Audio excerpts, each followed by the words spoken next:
What's up, everybody? It's Gold Dang Bros here with episode 25, the last week before Worlds. Getting ready to head to Anaheim out west for all the fun activities going on. A lot of stuff's been popping up. I know the soundtrack was out. I just shared that. Kind of hard to beat a few bangers on the last couple years, but there was one or two songs that were pretty good on there. I'm not gonna lie. I think they need to grow on me. Um, But yeah, last week Tiger did continue his stream streak, as I'm calling it. It hasn't lost on stream yet, correct? Correct. I mean, I have lost on a stream. I did lose on the home stream last time I was there, but I have not Okay. lost on a regional stream.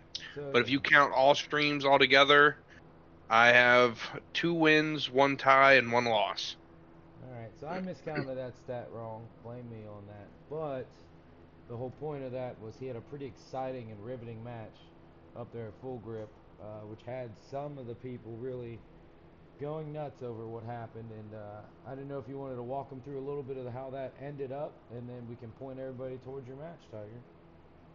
Um, yeah, it was round 2 of Andrew Mahone's stream at the Full Grip Games. Shout out to Full Grip Games, great place, great events, always ran smooth. Um, I was playing Charizard and I ended up playing against a Raging Bolt, but the Raging Bolt player decided that the control aspect was more important than anything else. So they just put up a cornerstone and a couple little pieces to get the cornerstone up and running. Uh, Luckily, I was playing Dust Noir, not the Charizard bomb deck, but like I had a Dust Noir and I had my Chi Yu in there, and I went around it and around it and around it the whole time as much as I could. And then my final play was punch it with Chi Yu.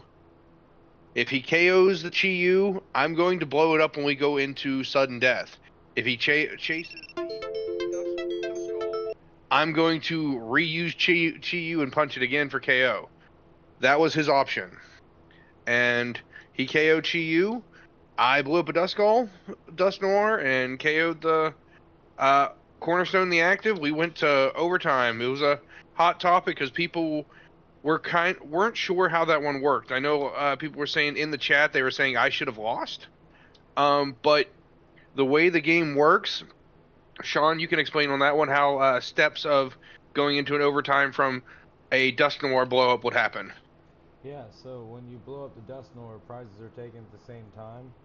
And in a game like that, where there has to be a winner or time hasn't happened yet, um, game checks for win conditions.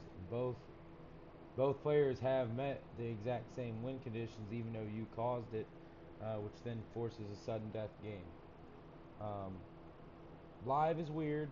That was one thing they were talking about, how it puts out one card because technically it gives you a lot more cards in your deck to play with. Iono is 10 times stronger.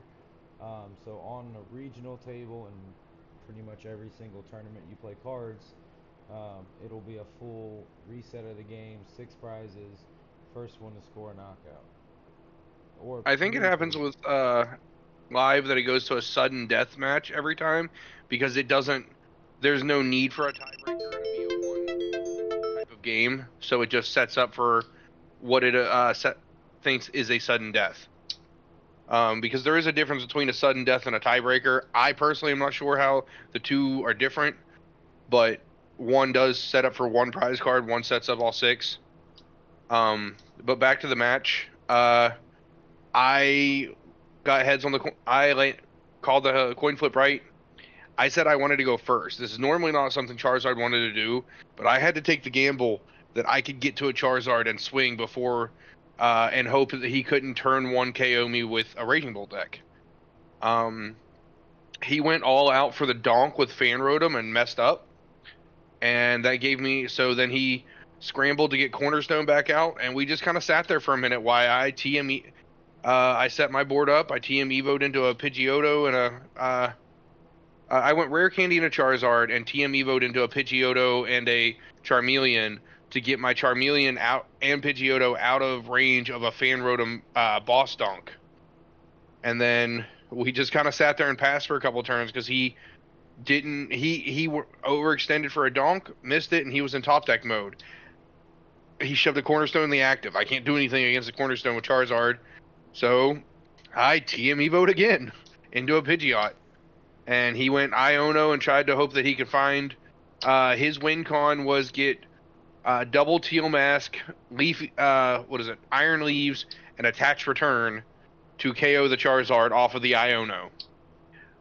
He said that he prized his other area 0, and that's what kept him from being able to do the play. And I was like, well, it is what it is, my guy. Quick search for boss. Well, I just know we were watching that stream. I was out at Gen Con. I was actually on my way into my shift at the event, and we were watching it. Me and Adriano, another member of the Gold Dangros Gaming. And yeah, it was crazy to hear the commentators talking about it. It was definitely a very exciting match. Yeah, the man overextended for the fan rotom. We can all see where he was going with it, but missing that one energy after doing all those actions kind of feels But I really mean, like, I bad. get it. In theory, he should have been able to pull it off because it was a clean Mew for 3, and that meant that he had to hit one of Raging Bolt plays 11 energies and like 2 or 3 Earthen Vessels. So he had a very high chance to find one of those, what, 12 cards, 13 Yeah, cards. if you could throw the vessels in and add the energies. I don't remember how many. I don't believe he tossed any to begin with because I feel like that's where the attachment would have came. But Right, he from would have just my attached there if he had it. yeah, I don't think there was any in that opening hand. Um, Instead, he got into double nest ball and something else, so he went for a cornerstone and shoved it in the active, and said, "All right, cool." well, I mean, sometimes again, you gotta do what you gotta do. That goes both ways because, like we said, Tiger here popped his own Dusknoir to put that match into that situation, even knowing that Raging Bolt had a slightly better advantage into the sudden death mode, tiebreaker mode, Yeah, whichever mode you want to call yeah. I just had to take. It was either I lost or I gave myself a chance in a tiebreaker game. So I went for the higher percentage chance of winning. Now there was something if anybody goes and watches it, there was a play I still could have done that I realized after I popped the Dust Noir. It's a very niche, interesting play. So Chi Yu punches for 140 if something's been KO'd. Pidgey does not have an ability. Pidgey punches for 20 for 1 energy. Max Belt does an extra 50, so 140 plus 70 from a max belted Pidgey would be 210 to KO a cornerstone. So I could have went that route as well. It was just not what was crossing my mind when I was playing. it. Yeah, I mean, attaching the max belt to the Pidgey, I think, doesn't cross anybody's mind ever. Um, No. I don't think the game plan usually allows for it. I mean, given the situation where you would need to get some damage out quickly, especially if they walled up, yeah, that makes sense. But in a normal game plan, I don't think. I mean, you can agree there. That belt's never getting attached to the Pidgey.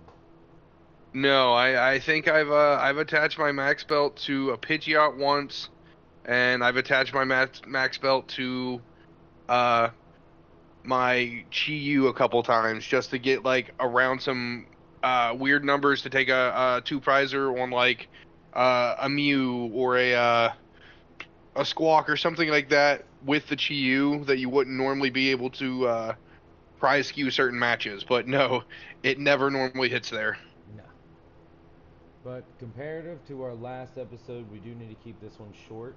So we're going to go ahead and move on to the next topic. Like I said, this last week before Worlds, so lots of emotions, excitement, nervousness, accomplishment. I know I'm excited to be staffing Worlds for the first time. Went last year as a spectator, didn't get in the year prior, so it feels like a very positive build up for me. I'll be in Play Lab, so I'll be able to do something I really like to do pretty much every day of the week. So that's going to be super fun. So anybody that is out in Anaheim spectating, playing, be sure to come down, get those Play Lab pins. Actually, yeah, I think I have them. 1 second. I just set them over here. Yeah. Why he's over there grabbing that? Yeah, this is like he said, Sean's first time there. This is my first time qualified as well. So this is a first time for both of us. Yeah, so Now, these pins right here are what you're dropped one. Oh. What you're able to get at the Play Lab. So like these ones here are a couple extras I have of Glaceon, Leafeon, and then this was one from the VG Play Lab, Quaxley. A little bit different than the. You can see this one was yeah, the Battle TCG Lab. ones because of the cards and whatnot. Yeah, this one's Battle Lab, whereas these ones are actually Play Lab. But no, it's definitely something. Whether you're competing, spectating, you got family and friends coming down with you. Like they saw you made Worlds, and they're like, "Oh, we're gonna come with you, make a vacation, and go to Disney." Be sure to stop at Play Lab because go early, and they should have a lot of these pins available. And I have zero idea what it is this year, and I can't wait to see. They're different every single event. 100%. Now, things you guys might not know, but we are all big pin people here. The my Yeah. Gengar, Venom, well, Sora from Kingdom Hearts, the Gengar in a Clefable suit, Shawn with all of his pins. Like, we rock pins around here. Yeah. New pins and play mats. Pins and play mats. But travel plans have been started. I know I'm leaving out Wednesday early morning. Tiger's leaving around the same time, I believe. Yeah, we've got one at I think it's like 8 or 8:30. Yeah. Um, and we'll be getting there a little afternoon. It's Yeah. more of a direct flight than what you got. Yeah, I'm going out to Detroit and then from Detroit, so short flight to Detroit and then long flight from Detroit to Orange County. So, Yeah. hey, Pokemon paid for that one. Being it has its benefits being a judge, so port to port travel is covered in iSeason World, so that's one of the main benefits of doing what I do. One Right. less thing to worry about is that $400 plane ticket. But once I land, I know we got some stuff to do, Professor Cup wise, Pokemon Center, and then Beach Party. I'm excited. 'Cause I know I'm going to be pretty busy, so I'm not going to get much time between what's going on Wednesday, our recording on Thursday, which we'll get on more about that, and then we start. I mean, I start working Thursday, but then Tiger starts his play on Friday. There will be a lot of stuff going on that weekend, so I'm not sure how much time. So I'm going to take advantage of whatever time I do get. 100%. Yeah, we're gonna get in Wednesday because I wanted to have the day to kind of adjust the time zone difference because us being East Coast people, we're going back 3 hours. So like, if you're normally like a 10 o'clock to midnight person, you're not going to sleep till 1 or 3 in the morning comparatively to fit what your normal schedule is. So getting there that extra day to help reset your sleep schedule, super important. Um, I know it's probably a little too late for a lot of you that are going to spectate or going to play, but getting a day or two early is important for resetting that to make sure that you are good to go and you're not going to bed at 3 and then waking up at 6:30 the next day trying to play against the best in the world. Yeah, probably a little late for most on the plane ticket side. Definitely hindsight going forward, but that's still an important aspect to think about. Aside from playing or whatever, is the time change. So, for many of us East Coasters and even others coming from across the globe, be sure to take some time to adjust your sleep as needed. I know for me, it's kind of like awesome because I'm usually up late anyways because I'm a night person, and then you're telling me like I get more hours out of the day essentially. It's kind of how that works. Like, I mean, this thing's still open. Like, it feels like it should be 1 o'clock, and then I look at it and it's like 10. I'm like, yes, But that's it. You were just supposed to live on West Coast time. right? So like when you think it's late, it's actually like 7 or 8. I'm sure it's not quite how it works. I'm pretty sure after I was there for a while Yeah, it you all would bleeds change back. back. Yeah, but a few couple days I'm there. I remember being out in Sacramento for a regional, Vancouver. Whenever I make it out that way, it's always strange that first couple days to be like, it's 3 in the morning, but like it doesn't feel like it. Yeah, I know Um, Portland. I was not in the greatest for that one. I didn't have a good experience in Portland. Period. It might be just them West Coasters.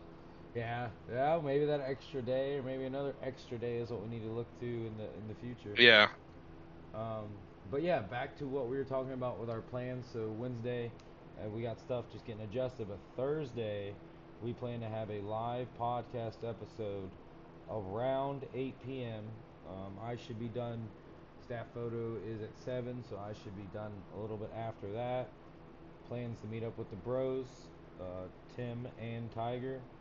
Find us a little spot, possibly do some looking around Wednesday for a good spot that's either, I want to say in the venue, but it's hard to tell. They may kick us out. I don't want to start recording and be somewhere where they kick us out. But just right. being in Anaheim, finding a nice spot outside the convention center, that'll be a duty I got on Wednesday. Maybe we can even introduce Adriano because he'll be there cheering on the other bros. Adriano did not qualify with us this year, but he is one of the extra bros of the group, coming to watch, hang out, do some world stuff. So maybe we can introduce you guys to our we call him the Brazilian badass. Oh yeah. He's a very large Latin American player. Yeah, I mean that's totally fine with me. I don't care either way. All the bros have a place in Gold Dang Bros. Just we've set a standard with our competitive team is has to meet certain things. Production team has to get my okay. It's kind of how we're doing it, and it doesn't mean we're some large conglomerate here, but we want to set the Right. foundation for a successful team instead of something that just flops. Exactly. If you go to build a house, you don't want three bricks on three corners and a pile of mud on the fourth one. It just don't work. It don't work that way. But yeah, I know I'm excited for a lot of stuff. Somebody out there's like, well, actually, clay is probably going to be hold your house better than blah blah blah. That's funny. No, other than that, what are you excited about West Coast, Tiger? Anything else about Anaheim? I think I'm excited to see a couple people that I haven't seen in a while. I know CJ Solis. We had him on here, the Puerto Rico SBE winner. I'm excited to see him again. We've been talking a little bit, getting ready for the event. Just seeing Tim again in person. We haven't seen Tim in person since I don't even think I might have ran into him at NAIC, but like I haven't seen him in person in a while. Yeah. Getting to see Adriano again, that'll be cool.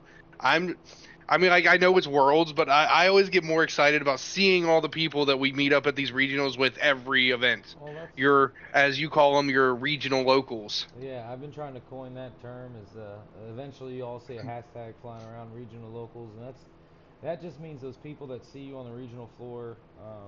I know for me and Tiger, it's been 75 to 80% of all tournaments within our reach, judging and staffing this past year. Uh, and that's just people that see you, that know you, that recognize that, stop to you in between rounds, talk to you when they see you're not busy, and like maybe they're not the most prevalent player playing everywhere, but they've seen you the past couple years at a few tournaments, and they know you by name, you know them by name. Those are what I call my regional locals. I hope a lot of the viewers become regional locals. I love that. That's what we do this for. Yeah, come and say hi. Come hang out. Legitimately, there is, and something Shawn said for a long time, just another player. Yeah. I don't know how many times my locals beat me. I was Nice about catch. to stretch that one out a little bit better. They beat me all the time. Whether it's by knowing what I'm playing and they choose a deck that can beat it, or slightly teching their list, or whatever it is. That's cool. That's the sometimes being the final boss of your locals. It is what it is. Um, but yeah, every player is just another player. Whether it's Azul, Pablo, Brent Donaldson, whoever it is, they're just another player. They might not want you to come hang out with them, but in general, they're just another player. And then to give a For little, us, come see us. yeah, give a little backstory on that. I come from a background of wrestling, coaching wrestling, and a lot of times people look at a bracket, the bracket watchers, they see a name, someone that's like state champion or has been always winning, and they're already lost that match before they step up to toe the line because they're already beat by somebody's name before they even got a chance. And to be frank, that's what you're going for as the top competitor. You want people to fear your name. But everybody has the power to forget about it. I mean, we've seen all the movies from most likely like the 80s. Everybody can think back to those feel-good movies where uh, the lowly guy gets built up to be big and then becomes a sports star over some titan over here. Um, that's where that comes from. Just another player, just another wrestler, and applies well in many things in life. Like Tiger said, I've said this for many years. Just another player. Just because I'm using names here just because they're big names. Just because it's Tord Reklov. Just because it's Azul, as Tiger said. There are great players, accomplished players. Love to watch their content. But when you're playing them in a regional, you're going up against them. It's whatever round, whether it's round one or it's that winning in, you have to fix your mind to realize that it is just another player who has access to the same cards you have, and now it boils down to how well did you prepare for the event. Correct. Because it can be anything from, theoretically, I'm playing Goldango and Sean's playing um, Typhlosion, or more likely the other way around. But if we're going to use it for this example, it doesn't matter how accomplished I am or whatever I've done. He's playing Typhlosion and I'm playing Goldango. Just another player, man. Just another player. Decks are decks, and people are just playing them. So actually, that caveats right back into our next topic, Worlds Prep and our little tiny meta forecast. I don't want to say it's a tier list. Me and Tiger have been big on not creating tier lists. There's so many tier list videos out there. We're not trying to be just adding another one out there, but we do like to talk about the top decks that are performing, what we feel is strong, and I'm not gonna lie, it's kind of still who knows what at this Yeah. point. Um, Going off that, we are in a full rock paper scissors meta. This is the healthiest, worst meta I think I've ever seen, and I say that meaning you can't really prepare and plan for anything. If you say, all right, cool, I want to beat, let's just say, Goldango and Raging Bolt. You choose, I don't know, Charizard, or like something. Uh, what else can beat that? We'll just go with Charizard because I know Yeah, Goldango and Raging Bolt struggle against Charizard. they do. Um, but then you've got Dragapult. You've got I don't know, a really good Grimmsnarl player. You've got things that are just going to hurt Charizard. All right, well, maybe Charizard's a bad idea. Let's go play Raging Bolt. Raging Bolt should have a good matchup into Grimmsnarl and Goldango. Okay, well, now you just hit 4 Gardevoirs. It We are in the perfect worst meta because you can't predict for anything. A buddy of mine, shout out Nick Del Toro, he's been working with me. He's multi-worlds qualified player. Um, he has a calculator of stuff, and he did his calculator and percentages based on like the stats that you we could see to go into an event, and the percentage of something winning, every single deck got about 48 to 52%. So everything is like 50-50 for this going into worlds, which is great, but also horrible because you can't plan for something where everything is 50-50. No, yeah, there's no way. I mean, that's you're no longer taking in the meta at that point. You're just running with what you got. And I think we've talked about this many a times to go back on many a podcast. That's why that practice and that time in that I was just talking about comes into play because you just got to kind of be settled with what you're going to play. Take your losses. Back to the Tigers Goldango example. Yeah, he's playing Goldango. I'm playing Typhlosion. He's gonna have to accept that. Yeah, he can sit down and play a couple hands, but if I get rocking, he's just not gonna win. It's just not gonna happen. Unfortunately, that's just the way it goes. It's not much of a meta factor, but the same thing for Dango and Ancient Box. Played a few on the ladder a couple weeks ago, not so much lately, but and I noticed that was a very, very hard matchup with the Brave Bengal being added in. You can counter ancients all you want, but they're getting to that knockout with 3 ancient cards less than they needed before. So now you can't watch their deck to see, oh well, they might have it. Well, they no, they're gonna have it because they're gonna find the bangle, they're gonna attach the bangle, they're gonna do 30 more damage, and now you're down two prizes, trying to blow them up. They're at 200 health. Long story short, it makes it very hard for some of those big power decks to do that. Yeah. Just as an example for anybody that doesn't know what Ancient Box does, because it's not in the meta right now as much. Um, the Baby Roaring Moon does 70 plus 10 for every Ancient in the discard pile.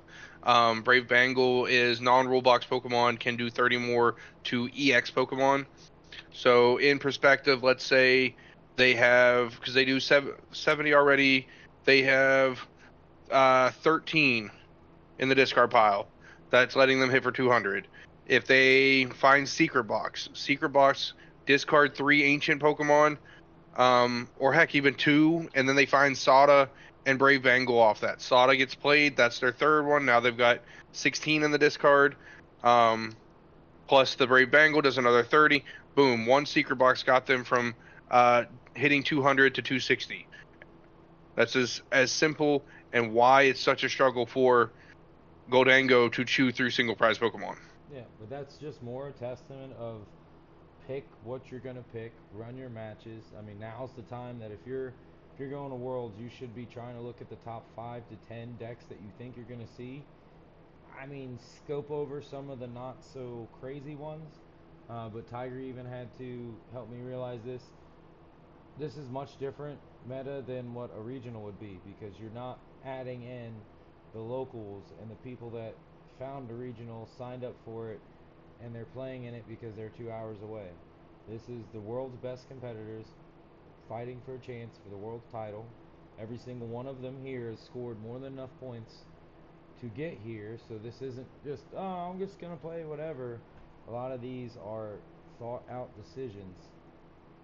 So again, that changes the way the meta kind of shifts in a way that we can't really predict in the first place.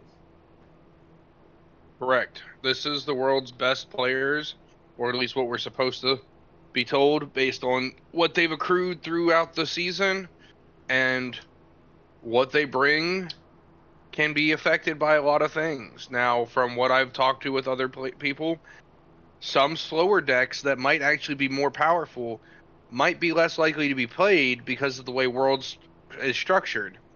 Ties really do nothing for you, and with such a small amount of players, we're not going to have that many rounds either.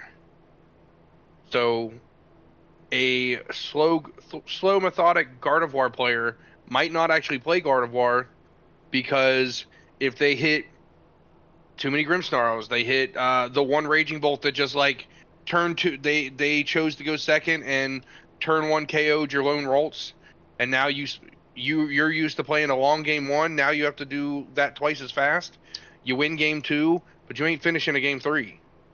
It's ties are so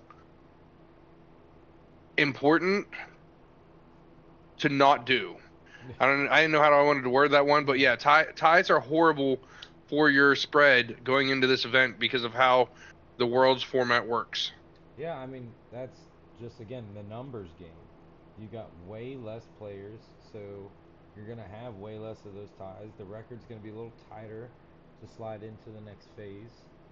Again, I'm not a numbers guy, so but just from telling you the size of a 3 to 4,000 person regional to what we figure out was for Worlds, how many players at least in the Masters, Tiger? You told me the number the other I mean, day. About it's like 560 or something like yeah, that. so that's a quarter, if not an eighth, of some of the size of that. So looking at everything there, that's a definitely big change in a lot of different scenarios. So getting a tie or playing for the tie isn't necessarily what anybody's going to want to do Right.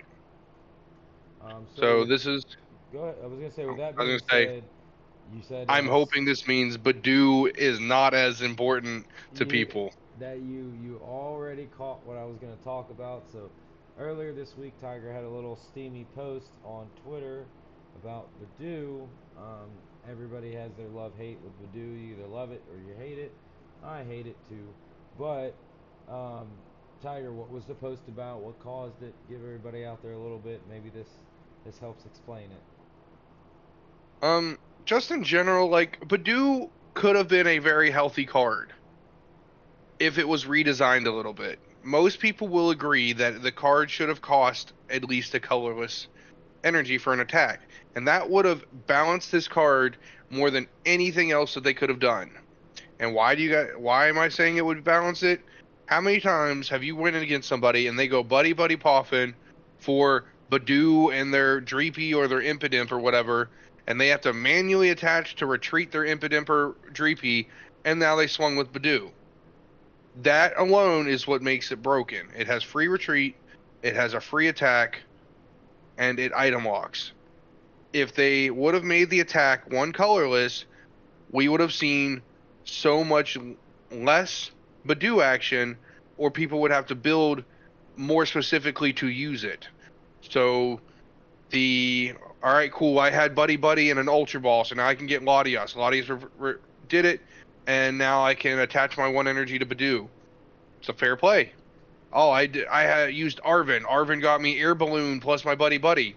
Now I can attach my energy to Badoo. There you did it. But this whole, all right, cool.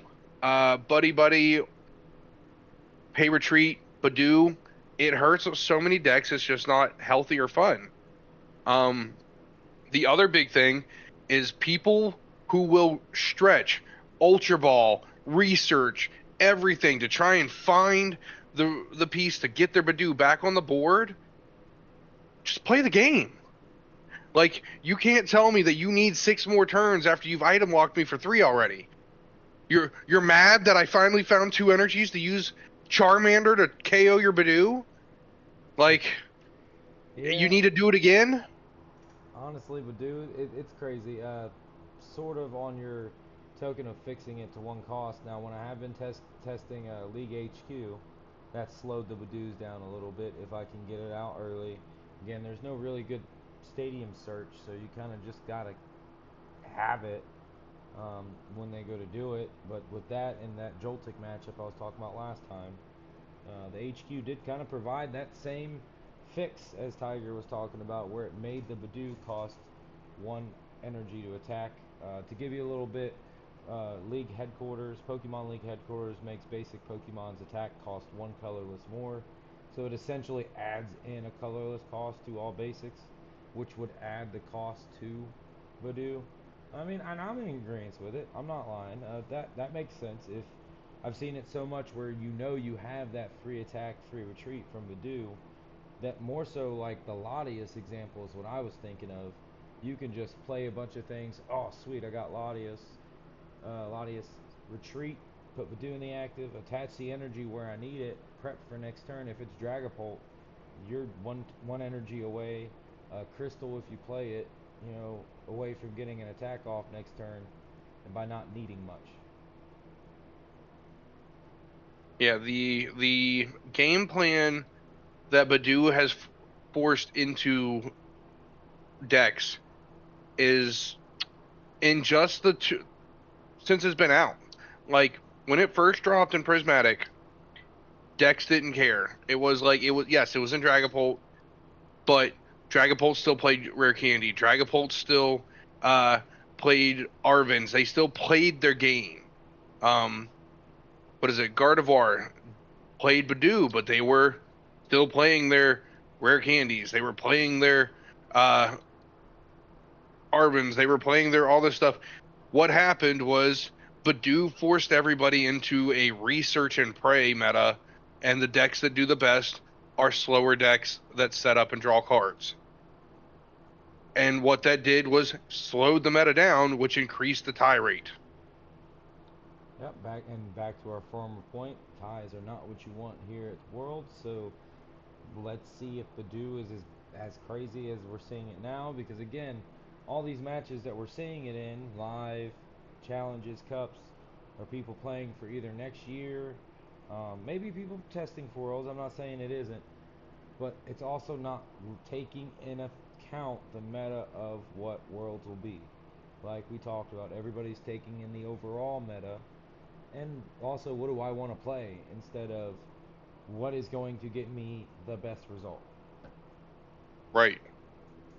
And The go ahead. That is just going on with that. That yeah, the local metas will always be a little bit more diverse because people play for fun. Um, unless it's a challenge at Cubs, etc. So yeah, you're going to see a variety more at your home than you will when you go to watch the World Championships in 2 weeks. So on that note, best results. Tiger, what deck are you locking in? Have you changed your mind? And what do you think is going to give you the best chance to perform here at Worlds in Anaheim? I am locking in the Charizard. It is its last time to go for Charizard to be played at Worlds. We do lose it at rotation. So I'd like to send him off with a good goodbye. He's been most of my points theoretically this season because I had two events where I day two'd with Charizard. One was a Terrapago Zard build. One was a Pidgeot Zard build. Um, so I'd like to ride with what I'm most comfortable with, and that's what we're gonna do. Charizard has a pretty much 50-50 to favored into the whole room, other than Holt Noir. Yeah, that's gonna be the most popular version of Holt Noir, but I'm just gonna say I'm not gonna hit enough of them. Um, they don't play candies. If I can get past the Badoo turn, I've come to the conclusion that it becomes closer to a 60-40 as long as I don't get stuck by the Badoo. And I'll take a 60-40 into my worst matchup in the room. So I don't care about Crustle. I don't care about Goldango. I don't care about Gardevoir. I don't care about Raging Bolt. I don't care about none of it. Grimmsnarl is a little awkward, but you can play around it. But in general, I from my personal testing and play, Zard is 50-50 or slightly favored into 90% of the top 10 decks. Has there been anything you found that can help with the Badoo matchup? Uh, Praying, I don't know. The Badoo, like, it just Well, I guess it's not a if Badoo matchup, but knowing that the Badoo is there, especially after game one, lining up game two, and the player's just like, oh, I got it. This is what I'm doing. Boom.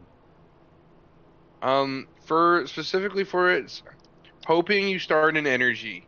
Like any matchup against Badoo, starting in energy is extremely important because you play 4 Arvins plus you play 2 TM Evos. That gives you a higher chance to just find it. Um, TM Evoing is your only like real way to get through this Badoo concept because the moment you get Pidgeot established, they can't Badoo you anymore. They have to move forward with the game That makes because sense. the Badoo does nothing as I'm setting up my board because I don't care that I'm item locked. I'll specifically find a single card every single turn and keep going forward. Hmm. But yeah, it's a rush to any deck with Badoo in it. It's a rush to Pidgeot for me. That makes sense, actually. Yeah, giving you the ability to search with Pidgeot for any card. Even if they do continue to lock, you can find exactly what you need. And if they do continue to lock and you need two pieces, you take 2 turns. Yeah, exactly. I mean, and if they break the lock, then you're gung ho and go. Hopefully, when they break the lock, they're not as set up, and they just. I know when I played it a few times back, I would break the lock way too fast. This was still way back when. Um, but yeah, that's one tendency I have to do is break that lock, go for it, and then be like, oh yeah, I was not ready yet. But still, not a meta I like to play or type, I should say. So yeah, that's actually a really good idea. So Pidgeot to break through. I mean, Yep, that that is the goal. If I've got to manually evolve 2 times to Charizard, and heck, if I can find Pidgeot, if I get a TM Evo and I find Pidgeot, I evolve into Pidgeot the next turn. Pidgeot can instantly find me the Charizard. And then the rest of the time, they're either going to retaliate and come back at me with another Badoo, or they're going to start playing the game. If they're Badooing, I'm just going to go keep setting up the rest of my board while I'm swinging with Charizard. that makes sense. I mean, yeah, at Like that point you it's better be ready. well, and then it wouldn't be a bros podcast if we didn't talk the state of Goldango, which I think is still pretty good. Yes, it has a very bad matchup into Zard. Um, Also into Typhlosion, Ethan's, if anybody's playing it. But Honestly, from what I've played online and what I'm looking at, it still favors pretty well into other decks. Again, depending on what you draw, but we've added so much more draw power. Um, Not even in another card, but in the addition of Air Balloon. So where do you think Dango sits? People are gonna play it. I know you talked about it there for a second, but now we're locking in Zard. What's your thoughts on that? I think Dango is definitely a. In terms of consistency, I would put it in a top five. In terms of power, I would put it in a top five. In terms of comeback mechanic, I would put it not even in a top 10. So if you steamroll people and just keep running, it will win every match because it has the draw power and the KO potential. Um, it has and because of that, it has a good Gardevoir matchup and a good Dragapult matchup because it's just faster and is stable to keep drawing cards. But if it gets behind, if let's say Gardevoir got that, they had Guardy plot armor and they got turn 2 rare candy Gardevoir with I don't know 5 energies in the discard pile and slap down a Drifloon, you're done. You're donezo. It's over. Dunzo. No, it's definitely tough. A lot of games I've have to skew prizes with Scizor when things don't go right. And by that I mean you have to kind of play with the Scizor as in like knocking out something else. Maybe have knowing you didn't get a knockout before, chipping away and plan to finish with the Scizor if you can get it out there. That can sometimes fix it, but that's very hard to do, especially with a 1-1. And depending on if you even went that route, sometimes bench is so full, or Scizor got knocked out, or Scyther got knocked out and is sitting in the freaking discard, and I have to get a Night Stretcher to put him back out. Bench is already full. You guys get the idea. So it's definitely something that has to be thought of, but it is possible. Yeah, Scyther and Scizor can definitely skew the prizes. That is what it's there for, to have a 1 prize attacker in this normally straightforward 2 prize deck, which does help give it a little bit of comeback. But Very small. uh, yeah, it's a very, very small, because unless it's taking a 2 prizer out, it's not putting in enough work to just throw up another 260 guy, say, do it again. Yeah. No, agreed. Most of the time, that's the Um, target, is trying to count up the abilities, see what you can get done um, with that Scizor. Sometimes they keep it out of range. That's the other side of it. The other player can keep themselves out of Scizor range.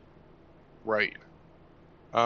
So I will put Goldango at number 4 most played deck. Okay. All right.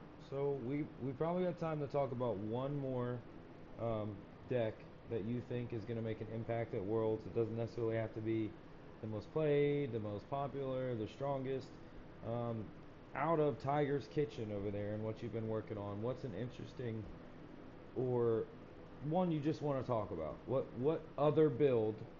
Um, don't have to go in the I nitty want to talk gritty. about Grimmsnarl. I Okay. think Grimmsnarl is the strongest deck in the format, but the most inconsistent to make it strong.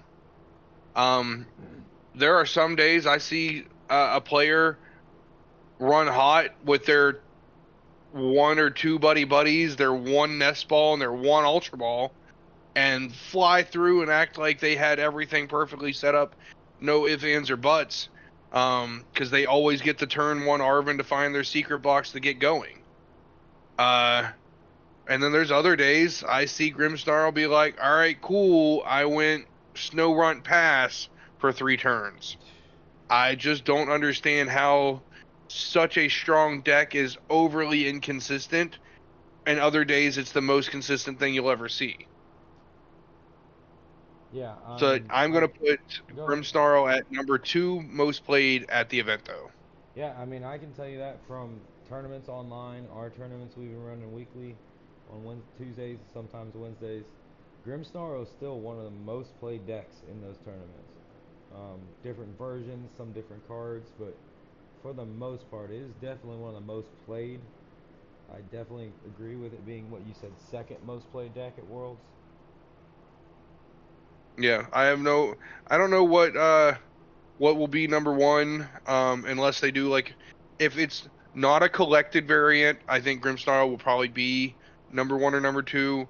If they count like collected variants, like if they put Slowpoke, Zard, Polt Noir all as one number, that would probably be like the highest one. Or Jelly Guardy and regular Guardy together, that could be that. But as a solo archetype, I think it's going to be the highest played solo archetype. Okay, I can. We're gonna revisit these, and I guarantee you that one's gonna be hold true. I definitely have zero disagreement with that. Just word to the players out there: remember your ticks, because that's gonna be a tough part. But again, Worlds caliber players shouldn't have that issue. But anybody that's been in the situation, or even, like I said, any other type of situation where all the spotlight's on you, emotions happen, and the things you normally remember are forgotten. Right. Now, all the people at home are like, well, if you think Grimsnarl is going to be the most played deck, why are you playing Charizard? I mean, it's like a 55-45, so I'm like, I'll take a basically 50-50 into that. The Like I said, guys, the only bad matchup I really don't want to see is Polt Noir. So remember, this is a rock paper scissors meta. I can sit down and hit 9 Crustals. I could hit 5 Goldangos, and I could hit 6 Goldangos and 3 Polt Noirs, and then just not make it because I hit 3 Polt Noirs. Yeah. Even though I went 6-0 against the other Goldangos. It's a rock, paper, scissors, and most people are going to take what they're most comfortable with, not necessarily what is the best deck, because we don't have a BDIF at this moment. There's too many really good decks. No, too many variables, too many things. Like again, like Tiger said, trifecta, rock paper scissors. I pick beat this, get beat by that badly. Okay, cool. I pick this. I beat this and beat this, but now I get beat by this badly. I mean, so either which way, if you pick your poison, we've said it all the time. We'll say it more. You're not gonna face every round. You're not gonna face your worst matchup. I mean, coin that term if you want. It's just not gonna happen. You're not gonna face your worst matchup every round. And even when you do face your worst matchup, there are times you can win that matchup. Sometimes you can't, Hmm. but there are times that you can. Yeah, statistically, you should not do it. Like, I had an anomaly run. I didn't hit a single Dragapult day one. Went 7-1-1 with a Charizard deck. Guess why? Because I hit a bunch of Godangos. Um, then I hit 2 Dragapults in day two. So it just kind of happened. But then again, in Milwaukee, I hit 7 Dragapults day one, or total wise or whatever, with Poison Roaring Moon. And I wanted to go dragon hunting because they couldn't stop the pressure of poison because they were all playing Unfair Snape at that point. It doesn't do anything to poison. Yeah. So like, anomalies do happen where you either miss 9 rounds of something or you hit 5, 6, 7 rounds of the same deck. But in general, Shawn is completely right. Statistically, you should not hit the same deck all day, Yeah. unless maybe it's a 25% plus deck being played. Yeah, and that's a different situation. That's not going to be at a regional, in my opinion. I don't think. Um, We have had what is it? Lugia in its prime was hitting almost okay. 30% Okay. at regionals. Oh, and that breeds a whole different monster there. Because then you have a deck that's definitely dominant against 25% of the field, and that shifts the meta to, in that case, Miraidon's way better. You know what I mean? So Right. I do remember that. Yeah. Well, I don't know if Miraidon was out, but Lightning was better against it. Yeah, but yeah, there have been times that we have seen such swayed metas to where like you almost had to create a deck to do well. You either joined the monster or played specifically what countered the monster. But we Well, don't have a monster right now. We got a bunch of little babies trying to grow up and well, take over. yeah. But maybe we'll see a monster emerge here out of Worlds. So, I uh, hope so. I hope some rogue deck comes out of left field that has a great matchup into like the top 5 decks that we just weren't ready for, and completely changes the meta going into Monterey. That'd be funny. But guys, we're gonna be cutting this one off here soon. Sean's got to get to work. We got started a little late tonight, so do appreciate all of you guys tuning in with us. But Sean, any last words? Yeah, tune in Thursday next week. Thursday, 8 p.m. California time. So 11 p.m. here. yeah, so for our East Coasters, maybe you don't watch it live, but you'll see it Friday like you would normally. But if you want to stay up and watch, we'd love it. Hopefully we can get some participation there. I mean, I'm not going to be doing anything else the rest of that night, so we may have a late one, but I'd be ready to answer a bunch of questions if they come in. So Thursday night, Lucky Draw, episode 26 in Anaheim, live, 8 p.m. Be there. Be there. Or be a Pokey Square. Be a Pokey Square. Alright, guys. Well, this is the Lucky Draw, or this is Gold Dang Bros signing off for the Lucky Draw podcast number 25. Stay lucky. Stay lucky.